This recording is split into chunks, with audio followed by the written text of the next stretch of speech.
দই চিকেন বানিয়েছি। আগের থেকে জানো তো কিছুই ঠিক করা ছিল না। মানে ভুল করে হলুদটা দিয়ে দিয়েছি ম্যারিনেট করার সময়। আজকে সকাল সকালই ভাবলাম একটু রান্নাটা সেরে নিই।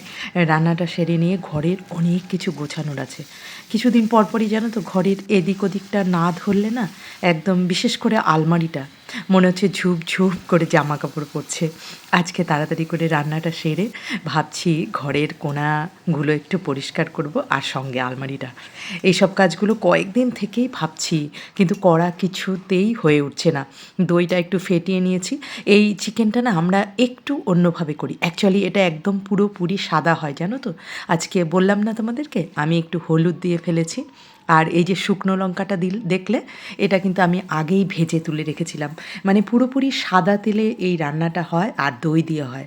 ভীষণ হালকা, কোনো মশলাই নেই তেমন। কিন্তু হলুদ দিয়ে ফেলেছি বলে কেমন মশলাদার রঙিন মনে হচ্ছে বলো? ভিডিওটি আপনি কোথা থেকে দেখছেন? বেশ অবাক লাগে জানেন তো? এই যে আমরা সবাই কী সুন্দর সোশ্যাল মিডিয়াতে কানেক্টেড। তোমাদের সঙ্গে পরে আবার গল্প হবে।